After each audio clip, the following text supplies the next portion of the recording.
ರೈತ್ರೆ, 3 ವರ್ಷಕ್ಕೆ ಭರ್ಜರಿ ಇಳುವರಿ ಕೊಡುವಂತ ತೆಂಗಿನ ತಳಿಯ ಬಗ್ಗೆ ನಾನಿವತ್ತು ತಿಳಿಸ್ತೀನಿ. ತೆಂಗು ಕಲ್ಪ ವೃಕ್ಷ ಅಂತಾನೆ ಪ್ರಸಿದ್ಧಿಯನ್ನ ಪಡೆದಿದೆ. ವಿಶ್ವದ 93 ದೇಶಗಳಲ್ಲಿ ತೆಂಗನ್ನ ಬೆಳೆಯಲಾಗ್ತಾ ಇದೆ.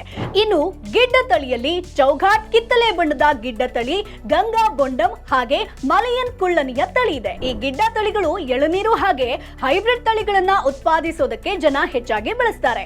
ಸಸಿ ನೆಟ್ಟು 3 ರಿಂದ 5 ವರ್ಷದೊಳಗೆ ಗೊಂಚಲು ತುಂಬಾ ಫಲ ನೀಡುವಂತಹ ಮಲೇಷಿಯನ್ ಗ್ರೀನ್ ಡ್ವಾರ್ಫ್ ಹೈಬ್ರಿಡ್ ತೆಂಗಿನ ತಳಿ ಇದೀಗ ಸಾಕಷ್ಟು ರೈತರು ಬೆಳೀತಾ ಇದ್ದಾರೆ. ಹಾಗಾಗಿ ನಾಟಿ ತಳಿಯ ತೆಂಗಿನ ಸಸಿಗಳು ಫಲ ಕೊಡೋದಕ್ಕೆ ಏನಿಲ್ಲ ಅಂತಂದ್ರೂ ಕೂಡ 7 ರಿಂದ 8 ವರ್ಷ ಬೇಕು. ಆದ್ರೆ ಮಲೇಷಿಯನ್ ಗ್ರೀನ್ ಡ್ವಾರ್ಫ್ ತಳಿಯ ತೆಂಗಿನ ತಳಿ 3 ರಿಂದ 5 ವರ್ಷಕ್ಕೆ ಫಲ ಕೊಡುತ್ತೆ. ಪ್ರತಿ ಮರದಲ್ಲೂ ಗರಿಷ್ಠ 8 ಗೊಂಚಲುಗಳಿರುತ್ತೆ. ಒಂದೊಂದು ಗೊಂಚಲಿನಲ್ಲಿ ಗರಿಷ್ಠ 30 ತೆಂಗಿನಕಾಯಿಗಳು ಇದ್ದೇ ಇರುತ್ತೆ.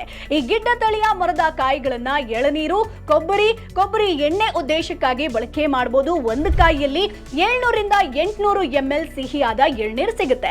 ಇನ್ ಕೇಸ್ 1 ಎಕರೆಯಲ್ಲಿ ಈ ತೆಂಗಿನ ಸಸಿಗಳನ್ನ ಹಾಕ್ತಿರಿ ಅಂತಂದ್ರೆ 100 ತೆಂಗಿನ ಸಸಿಗಳನ್ನ ನೆಟ್ಟು ನೀವು ಬೆಳೆಸಬಹುದು. ಇದರಿಂದ 3 ರಿಂದ 5 ವರ್ಷಕ್ಕೆ ನೀವು ಭರ್ಜರಿ ಇಳುವರಿಯನ್ನ ಪಡೆದು ಉತ್ತಮ ಆದಾಯವನ್ನ ಕೂಡ ಗಳಿಸಬಹುದು. ಬಾಳೆ ಬೆಳೆದ್ರೆ ಬದುಕು ಬಂಗಾರವಾಗುತ್ತೆ. ಎಸ್, ಏಲಕ್ಕಿ ಬಾಳೆ ಕೃಷಿ ಮಾಡಿದ್ರೆ ಎಕರೆಗೆ 6 ಲಕ್ಷ ಗಳಿಸಬಹುದು. ರೈತ ಶಿವಪ್ಪ 45 ವರ್ಷಗಳಿಂದ ಬಾಳೆ ಕೃಷಿ ಮಾಡಿ ಸಕ್ಸಸ್ ಆಗಿದ್ದಾರೆ. ನೀವು ಇವರಿಂದ ಈ ಕೃಷಿ ಬಗ್ಗೆ ಕಲ್ತ್ಕೋಬೇಕಾ? ಈಗಲೇ ಫ್ರೀಡಮ್ ಆಪ್ ಡೌನ್ಲೋಡ್ ಮಾಡಿ.